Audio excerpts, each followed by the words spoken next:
أعوذ بالله من الشيطان الرجيم. بسم الله الرحمن الرحيم. اتل ما أوحي إليك من الكتاب وأقم الصلاة إن الصلاة تنهى عن الفحشاء والمنكر ولذكر الله أكبر والله يعلم ما تصنعون. ولا تجادلوا أهل الكتاب إلا بالتي هي أحسن إلا الذين ظلموا منهم وقولوا آمنا بالذي أنزل إلينا وأنزل إليكم وإلهنا وإلهكم واحد ونحن له مسلمون. وكذلك أنزلنا إليك الكتاب فالذين آتيناهم الكتاب يؤمنون به ومن هؤلاء من يؤمن به وما يجحد بآياتنا إلا الكافرون. وما كنت تتلو من قبله من كتاب ولا تخطه بيمينك إذا لارتاب المبطلون بل هو آيات بينات في صدور الذين أوتوا العلم وما يجحد بآياتنا إلا الظالمون. وقالوا لولا أنزل عليه آيات من ربه قل إنما الآيات عند الله وإنما أنا نذير مبين. أولم يكفهم أنا أنزلنا عليك الكتاب يتلى عليهم إن في ذلك لرحمة وذكرى لقوم يؤمنون. قل كفى بالله بيني وبينكم شهيدا يعلم ما في السماوات والأرض والذين آمنوا بالباطل وكفروا بالله أولئك هم الخاسرون. ويستعجلونك بالعذاب ولولا أجل مسمى لجاءهم العذاب وليأتينهم بغتة وهم لا يشعرون. يستعجلونك بالعذاب وإن جهنم لمحيطة بالكافرين يوم يغشاهم العذاب من فوقهم ومن تحت أرجلهم ويقول ذوقوا ما كنتم تعملون. يا عبادي الذين آمنوا إن أرضي واسعة فإياي فاعبدون. كل نفس ذائقة الموت ثم إلينا ترجعون. والذين آمنوا وعملوا الصالحات لنبوئنهم من الجنة غرفا تجري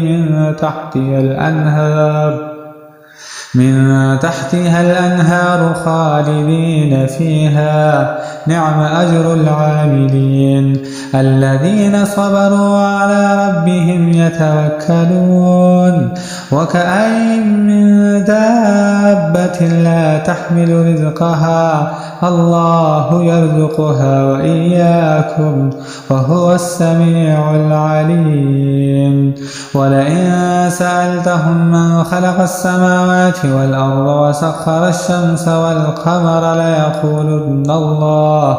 فأنى يؤفكون. الله يبسط الرزق لمن يشاء من عباده ويقدر له إن الله بكل شيء عليم. ولئن سألتهم من نزل من السماء ماء فأحيا به الأرض من بعد موتها من بعد موتها ليقولن الله قل الحمد لله بل أكثرهم لا يعقلون وما هذه الحياة الدنيا إلا لهو ولعب وإن الدار الآخرة لهي الحيوان لو كانوا يعلمون فإذا ركبوا في الفلك دعوا الله مخلصين له الدين فلما نجاهم إلى البر إذا هم يشركون ليكفروا بما آتيناهم وليتمتعوا فسوف يعلمون أولم يروا أنا جعلنا حرما آمنا ويتخطف الناس من حولهم أفبالباطل يؤمنون وبنعمة الله يكفرون ومن أظلم ممن افترى على الله كذبا أو كذب بالحق لما جاءه أليس في جهنم مثوى للكافرين والذين جاهدوا فينا لنهدينهم سبلنا وإن الله لمع المحسنين ألف لام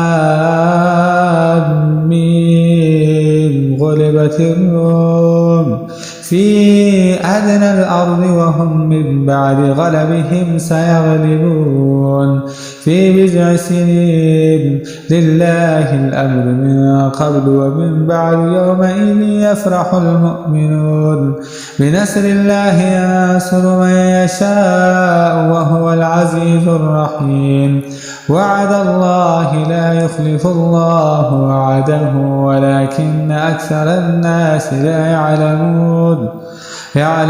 ظاهرا من الحياة الدنيا وهم عن الآخرة غافلون أولم يتفكروا في أنفسهم ما خلق الله السماوات والأرض وما بينهما إلا بالحق وأجل مسمى وإن كثيرا من الناس بلقاء ربهم لكافرون أولم يسيروا في الأرض فينظروا كيف كان عاقبة الذين من قبلهم كانوا أشد منهم قوة وآثاروا الأرض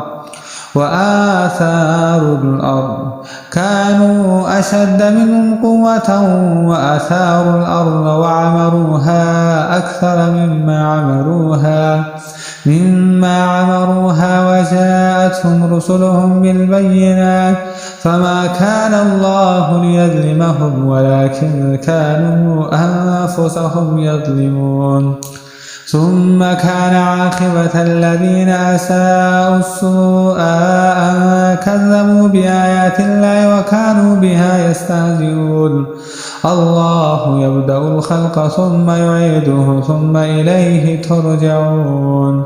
ويوم تقوم الساعة يبلس المجرمون ولم يكن لهم من شركائهم شفعاء وكانوا بشركائهم كافرين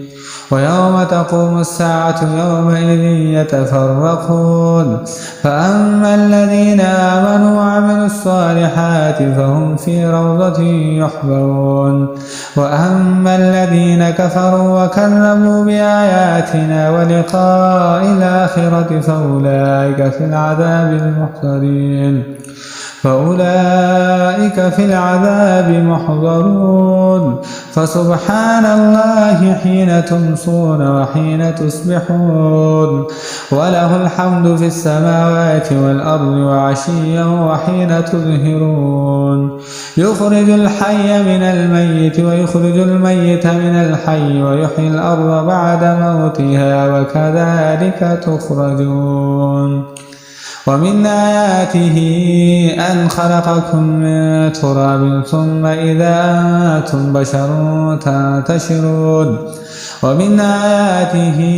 أن خلق لكم من أنفسكم أزواجا لتسكنوا إليها إليها وجعل بينكم مودة ورحمة إن في ذلك لآيات لقوم يتفكرون ومن آياته خلق السماوات والأرض واختلاف ألسنتكم وألوانكم إن في ذلك لآيات للعالمين ومن آياته منامكم بالليل والنهار وابتغاؤكم من فضله إن في ذلك لآيات لقوم يسمعون ومن آياته يريكم البرق خوفا وطمعا وينزل من السماء ماء فيحيي به الأرض بعد موتها إن في ذلك لآيات لقوم يعقلون ومن آياته أن تقوم السماء والأرض بأمره ثم إذا دعاكم دعوة من الأرض إذا أنتم تخرجون وله من في السماوات والأرض كل له قانتون وهو الذي يبدأ الخلق ثم يعيده وهو أهون عليه وله المثل الأعلى في السماوات والأرض وهو العزيز الحكيم.